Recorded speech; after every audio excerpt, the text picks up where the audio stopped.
네, 안녕하세요. 먼셀 인테리어 이상학 과장입니다. 네, 이곳은 방배동 서리풀 이편한 세상 33평형 아파트입니다. 네, 저희 고객님은 초등생 자녀를 둔 40대 초반의 두 부부입니다. 이곳은 이전 사진을 한번 보시면 알겠지만 주방 구조가 특히 너무 좁았어요. 그래서 주방도 확장을 하고 거실도 확장을 하고 안방도 확장을 해서 최대한 공간을 넓게 가려고 많이 했습니다. 제가 항상 현관 디자인할 때 중요시하는 게 걸레바지, 몰딩 이런 걸 잘 안 하거든요.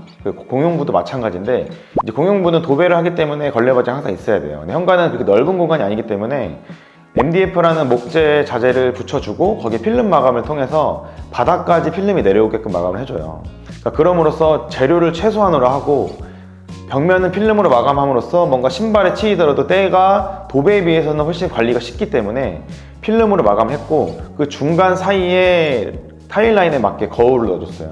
그래서 거울을 보면서 외출을 할 수 있게, 또는 외출하고 돌아왔을 때 거울을 보면서 상태라든지 그런 걸 좀 체크하게끔 기능을 설정했는데, 그리고 그 옆에 이제 뭐 일괄소등 스위치라든지 이런 기능적인 부분도 좀 많이 넣어줬습니다. 그 다음에 고객님한테 항상 추천드리는 거는 약간 불투명 계열의 중문을 많이 추천드리는데, 이제 이게 현관문을 열었을 때 밖에서 안으로 보이는 공간이 있기 때문에 투명하면 이 사생활이 좀 많이 노출이 돼요. 그렇기 때문에 불투명 계열을 많이 넣어주는데, 요즘 많이 하는 패브릭 접합 유리 린넨 베이지 색깔을 써서 필름을 우드 계열로 프레임을 짜줬어요. 그래서 뭔가 다른 거는 다 약간의 아이보리와 크림톤인데 중문만 이렇게 우드 무늬로 해주고 린넨 베이지를 섞어서 약간 이 무게감을 확 줘서 이 바깥 공간과 안 공간을 구별해주는 느낌을 준 거거든요. 그 느낌을 줌과 동시에 외부에 들어왔을 때 이 안쪽 인테리어 디자인이 되게 궁금해지는 그런 약간의 호기심을 자극하는 그런 유리로 시공해봤습니다. 간혹 고객님이 조도는 거실은 무조건 밝았으면 좋겠다라고 하는데, 저는 거실이 막 밝을 필요는 없다고 생각을 해요. 기능적으로 필요한 곳에 TV가 뭐 배치되는 곳이라든지, 그다음 소파가 놓여지는 공간이라든지 이 정도만 밝으면 되고, 이 위에 보시면 나중에 사진 나가겠지만 실링팬을 항상 설치를 해드려요. 우물천장이 있는 집은 최대한 이 평평하게 마감을 하지 않고 우물천장을 살려서 주변에는 간접등을 넣어주고 높은 공간에 실링팬을 달아드리거든요. 그랬을 때 이 공기순환이 굉장히 좋아요. 실링팬이 평평한 천장에 달리기도 하는데, 그랬을 때는 평수가 좁은 집 같은 경우에는 굉장히 툭 튀어나온 약간 불편한 디자인이 되거든요. 그래서 우물천장을 활용하면 이런 실링팬도 항상 살릴 수 있고, 일단은 저희가 거실뿐이 아니라 모든 매입등을 2인치 호른등을 썼어요.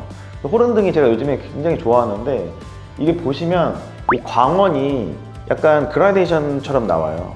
보통 우리가 확산형 일반 평조명이라든지 이 움푹 조명을 쓰면 광원이 동그랗게 딱 보이거든요. 근데 호른등은 좋은 게 이게 그라데이션을 하면서 막 퍼지는 느낌이 나서, 이 디아망이라는 도장 느낌의 도배를 쓰잖아요, 저희가. 그래서 그거랑 이 호른등을 같이 쓰면 마치 도장을 한 것 같은 느낌이, 물론 도장보다는 약하겠지만 좀 강해져요. 그래서 이게 되게 요즘에 마음에 들고, 그리고 제가 요즘에 좀 맛들려서 하는 조명 중에 하나가 페이드 인 아웃 조명이거든요. 그래서 아까 설명드린 이 다이닝 공간을 페이드 인 아웃 조명을 이렇게 5개 정도 배치를 해서 식탁을 밝혀주는 거예요. 마치 우리가 최후의 만찬 보듯이. 그래서 그런 느낌을 좀 구상해서 넣어봤어요. 그리고 조명 같은 경우에는 항상 제가 중요하게 생각하는 게, 우물천장을 하면 저희가 T5 조명을 옛날엔 썼었는데, T5 조명 쓰게 되면 이 모서리 부분이 항상 어둡게 돼요. 그래서 LED바를 제작을 해서 비어 보이는 조명이 없게끔 설계를 해봤어요. 그리고 이런 LED바를 항상 쓸 때 중요한 게 이 SMPS라는 안전기가 들어가야 되거든요. 근데 보통 2인치로 하면 이 천장에 넣을 공간이 너무 좁아서 못 들어가요. 그래서 저 커튼박스 안쪽에 3인치 구멍을 뚫어서 그쪽에 SMPS를 다 넣어줬어요. 기능적으로는 그렇게 한번 기술력으로 풀어봤습니다. 그 다음에 저희가 여기는 좀 특별하게 달랐던 거는, 거실을 확장을 하면서 단열을 천장이랑 벽면이랑 다 해야 되는데, 뒤에 보시다시피 단열재가 튀어나오면서 벽이 이렇게 거실벽보다 이렇게 튀어나왔어요. 근데 보통은 저희가 이거 마감을 할 때 디자인적 요소를 넣지 않으면 그냥 기역자, 아니 니은자 이렇게 꺾여서 들어가는 구조거든요. 그건 도배가 한 번, 두 번 꺾여서 이렇게 들어가요. 그러니까 이게 사용하시다 보면 나중에 도배가 뜨는 현상이 발생하거든요. 꼭 이거를 어떻게 하지라는 디자인적 구성과 기능적인 구성을 생각했을 때, 이 벽 쪽에 간접등을 넣으면 어떨까라는 생각을 해서 고객님이랑 디자인 시안 보고 렌더링을 통해서 설득을 통해서 이제 이런 디자인이 나왔는데 해놓고 나니까 뭔가 이 확장된 공간과 원래 있던 거실을 분리해주는 느낌으로 갔고, 이따 주방도 설명드리겠지만 주방이 구조가 굉장히 좁아서 이 키친 공간을 몰아넣고 다이닝 공간은 이 확장 공간을 사용을 했거든요. 간접 조명으로 뭔가 이 다이닝 공간과 리빙 공간을 확실히 분리해주는 느낌도 주면서 다이닝 공간에 이 스팟라이트를 써서 조금 집중해주면서 독립심도 심어주는 그런 디자인으로 일단 설계를 해봤습니다. 보통 옛날 2000년대 초반이나 1900년대 아파트를 보면 안방이 확장되는 경우는 별로 없어요. 왜냐면 화재 공간이 보통 안방의 발코니이기 때문에.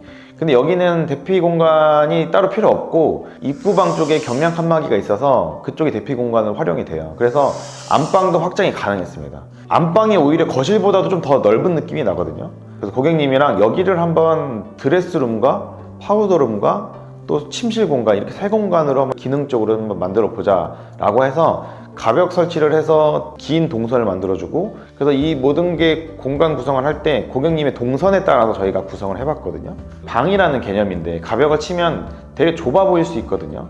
그래서 도어도 일반 여닫이가 아니라 슬라이딩 도어를 썼어요. 슬라이딩 도어도 천장 매립형 레일을 썼거든요. 이게 레일이 조금만 내려와도 뭔가 거추장스럽게 디자인이 되게 뭉툭해지는 느낌이 들어서 이것도 최대한 안으로 심었고, 문을 딱 열었을 때 왼쪽에 있는 슬라이딩이 닫혀 있고, 그럼 이쪽 공간은 드레스룸이라는 느낌이 들고, 그리고 안쪽 공간에 뭐가 있을까 해서 안쪽으로 깊게 쭉 들어가면 이제 여기도 거실처럼 마찬가지로 간접등이 있어요, 벽 쪽에. 그래서 그게 동선을 밝혀주면서 안방으로 들어갈 수 있는.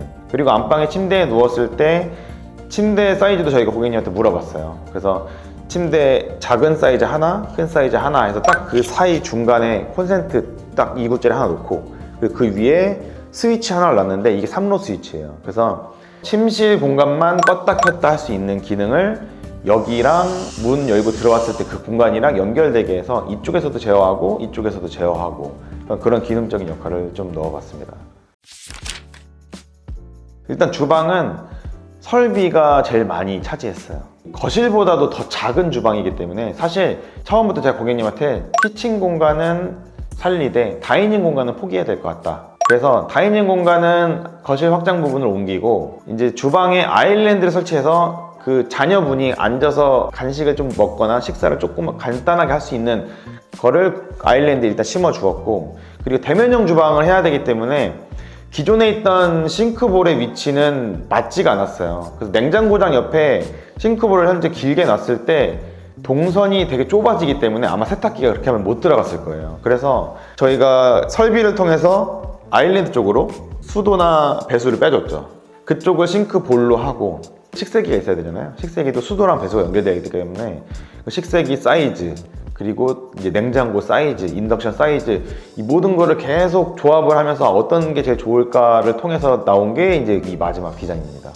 인덕션 뒤에 이제 다운드래프트라는 팔맥 제품을 썼거든요. 대부분의 이제 기능적 가전 이런 요소들을 아래로 좀 넣어줬죠.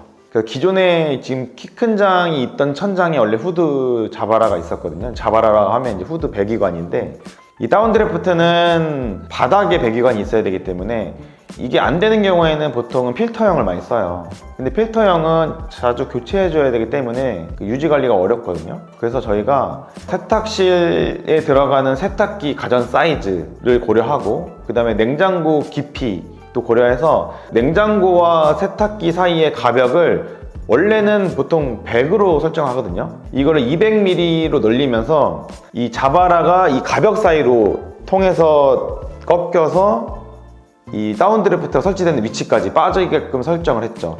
그랬을 때 동선이나 나머지 가전이나 아일랜드의 그 폭이라든지 이게 문제가 없는지 계속 수십 번을 체크해 본 것 같아요.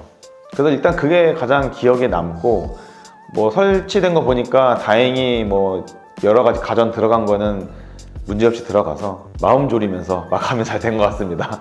여기 현장은 사실 마감도 마감이지만 구조 변경에 대한 고민을 정말 많이 했던 것 같아요. 그러니까 제일 중요한 거는 사실 싱크대의 위치였고, 아일랜드를 어떻게 활용해 볼까. 싱크대를 설치를 했을 때 이동 동선이나 작업 동선에는 문제가 없을까를 정말 많이 고민을 해본 것 같아요. 그 글을 통해서 저도 진짜 많이 배웠고, 안방 또한 이 넓은 공간을 단순히 그냥 마감을 통해서 이 공간은 확장돼서 되게 넓구나가 아니라, 넓어짐을 통해서 여기에 디자인적인 요소와 그 다음에 기능적으로 어떤 공간을 만들어 줄까에 대한 그 고민을 되게 많이 해본 것 같아요. 그래서 이게 인테리어를 할 때 항상 마감만 예쁘게 하는 거라고 예전에는 생각을 많이 했었는데, 요즘 드는 생각은 마감도 중요하지만 공간에 어떠한 역할을 심어줄까, 어떠한 기능적 요소를 만들어줘서 사용자가 어떤 패턴으로 움직일 수 있게끔 할까에 대한 고민을 많이 해볼 수 있게 해주었던 현장이었던 것 같아요. 네, 이렇게 해서 저희 한 달여간의 방배 서리풀 2편 세상의 공사를 마치게 되었고, 다음에 또 좋은 현장에서 좋은 모습으로 인사드리도록 하겠습니다. 원셀 인테리어의 이상학 과장이었습니다. 감사합니다.